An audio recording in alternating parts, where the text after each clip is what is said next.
घर का बंटवारा।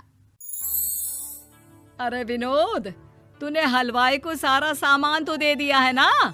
अक्षय की शादी में कोई कमी नहीं रहनी चाहिए। आखिर सबसे छोटा भाई है तुम सबका।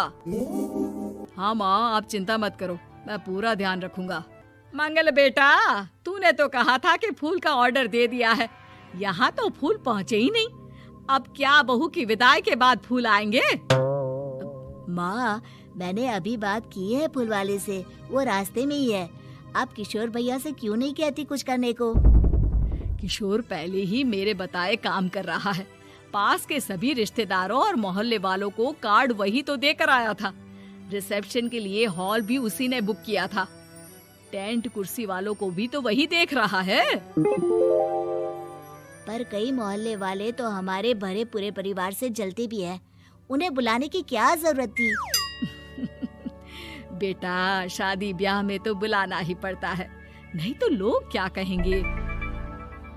दादी दादी देखो ना, हलवाई अंकल हमें लड्डू नहीं दे रहे, आप इनको डांटो ना। अरे चैन सुख दे देना बच्चों को लड्डू, क्यों तंग कर रहा है इन्हें? बीबी जी, मैं कहाँ मना कर रहा हूँ, लेकिन लड्डू बनते ही ये बच्चे उठा उठा कर खा लेते हैं। अरे मैं तो इन्हें थाल में रख के परोस भी नहीं पा रहा। भागो, अब कोल्ड ड्रिंक पीने चलते हैं। भागो भागो, अब कोल्ड ड्रिंक पीने चलते हैं। जैसे कि आप देख रहे हैं, आज इस घर के सबसे छोटे बेटे अक्षय की शादी है। घर में बहुत चहल पहल है।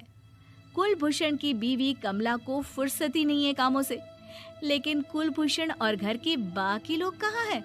आइए देखते हैं। अजी, आप यहाँ आराम से बैठकर गाने सुन रहे हो और घर में अभी तक इतने काम बचे हैं करने को। अरे भाई, मेरे सबसे छोटे बेटे की शादी है, इसके बाद तो मैं अब चिंता मुक्त हो ही जाऊंगा। और फिर घर में तुम हो, बेटे बहुएं हैं, तुम लोगों के होते हुए मैं क्यों काम करूं? मैं तो शान से बेटे की शादी में जाऊंगा तैयार होकर। अरे ठीक है, अब आप आराम ही कीजिए। एक बार अभिषेक की बीवी आ जाए, फिर मैं भी आराम करूंगी और मेरी चारों बहुएं पूरे घर की जिम्मेदारियां संभाल लेगी।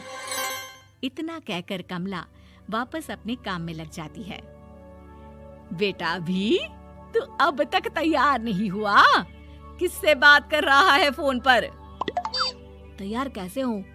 सैलून जाने से तो आपने मना किया है, क्योंकि मुझे हल्दी लग चुकी है। भाभीयों को देखो, सुबह से पार्लर में है। अक्षय की शादी हो जाती है और नंदिता बहू बनकर घर आ जाती है, लेकिन इस घर की खुशियों को मानो किसी की नजर लग गई थी। नंदिता के आने के बाद आए दिन घर की शांति भंग होती रहती। अपने माँ बाप की इकलौती बेटी को इतने बड़े परिवार की जिम्मेदारियां कहाँ संभालनी थी। अभी देखो ना, मेरे हाथों की मेहंदी भी अभी नहीं उतरी है और तुम्हारी मम्मी ने मुझे घर के कामों में लगा दिया। मैंने सोचा था कि घर की सबसे छोटी बहू होने के कारण मुझे सब पलकों पर बिठा के रखेंगे, पर यहाँ तो पलक झपकने की भी फुर्सत नहीं मिलती। देखो नंदू, शादी के पहले ही मेरे घर वालों ने तुम्हें और तुम्हारे पेरेंट्स को बता दिया था कि मैं जॉइंट फैमिली में रहता हूँ, तो फिर अब ये शिकायत क्यों?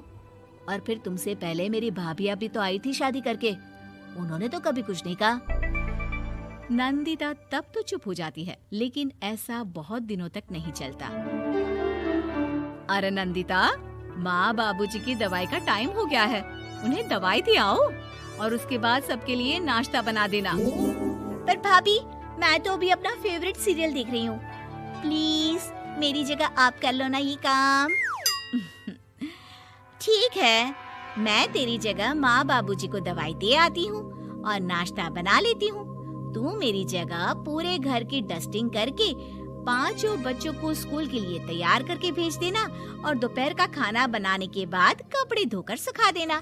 उसके बाद हम दोनों मिलकर बाजार जाकर सब्जी ले आएंगे, फिर डिनर की तैयारी कर लेंगे और उसके बाद बस भाभी, मैं माँ बाबूजी को दवाई देकर सबके लिए नाश्ता बना देती हूँ। हे भगवान, ये कहाँ लाकर फंसा दिया मुझे। मेरे घर में तो गिनती की 8 रोटियाँ और 2 सब्जी बनती थी और नाश्ता निपट जाता था। यहाँ तो रोटियों का ढेर और सब्जियाँ बड़े बड़े पतीलों में बनानी पड़ती है। नाश्ता बनते बनते लंच का टाइम हो जाता है और लंच बनते बनते डिनर का। अभी मुझ में तुम्हारे पूरे परिवार का नखरा उठाने की और ताकत नहीं बची। मैं ऐसे नहीं रह सकती। अरे तो क्या चाहती हो तुम? मुझे अलग रहना है बस। तो ठीक है, हम कल ही शिफ्ट हो जाएंगे किराए के घर में। इतना बड़ा घर होते हुए हम किराए पे क्यों रहेंगे? ना जी ना, घर में ही दीवार खड़ी करो अपने हिस्से के आगे। घर के साथ साथ घर की खुशियों में भी दीवार खींच जाती है। ऐसे ही कई महीने बीत जाते हैं और नंदिता माँ बन जाती है। बच्चे के आने से अभिषेक के कंधों पर खर्चों का बोझ आ पड़ता है। अभिषेक का बोझ कम करने के लिए नंदिता भी पार्ट टाइम जॉब कर लेती है, लेकिन इससे उसके सर पर नौकरी, घर और बच्चे की जिम्मेदारी बढ़ जाती है। नंदिता, ये क्या है? तुमने घर भी ठीक से साफ नहीं किया, ना ही मेरे कपड़े धुले हैं। चिंटू के बाल भी कटवाने जाना था, देखो उसके बाल कितने बढ़ गए हैं। अरे करती क्या हो पूरा दिन तुम? मैं करती क्या हूँ? तुम्हारा नाश्ता और लंच बनाने के बाद चिंटू को डे केयर सेंटर पर छोड़कर आती हूँ, फिर खुद ऑफिस जाती हूँ।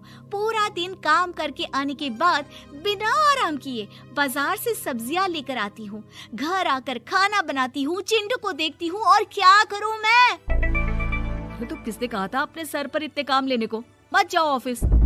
ऑफिस जाए बिना घर के खर्चे कहाँ से पूरे होंगे? चिंटू की डे केयर का खर्च, उसके लिए बेबी फूड का खर्च, प्रेस वाले का खर्च, ये सब तुम्हारी सैलरी से होता नहीं है। अगर परिवार से अलग नहीं होती तो इतनी मुसीबतें नहीं उठानी पड़ती तुम्हें परिवार के साथ मिलकर काम करने में दिक्कत थी, लेकिन काम तो अब भी बहुत है तुम्हारे सर पर। चिंटू को भी डे केयर भेजने की जरूरत नहीं पड़ती। उसको गोद में खिलाने के लिए दादा दादी और घर के सभी बड़े होते। उसके साथ खेलने के लिए उसके भाई बहन भी होते। मेरे तीनों बड़े भाइयों के बच्चे भी बड़े हुए हैं, लेकिन बिना महंगा बेबी फूड खाए, क्योंकि मेरी माँ और भाभियाँ बहुत अच्छे से जानती है कि बच्चे को क्या खिलाना चाहिए। बिजली के बिल जैसे खर्चे भी सब मिलकर बांट लेते थे, लेकिन तुम्हें तो सबसे अलग रहने में ही मजा आता है, तो अब शिकायत क्यों करती हो? बस करो अभिषेक, बस करो। मैं मानती हूँ कि मैं गलत थी। मेरे एक गलत फैसले ने हमें बिल्कुल अकेला कर दिया है सबसे। एक घर में होते हुए भी हम बाकी परिवार से अजनबियों की तरह रह रहे हैं। अभिषेक और नंदिता की सारी बातें घर के बाकी लोगों को सुनाई दे रही थी। तभी कमला बोल पड़ती है। अरे नंदिता बहू, किसने कहा कि तुम अकेले हो?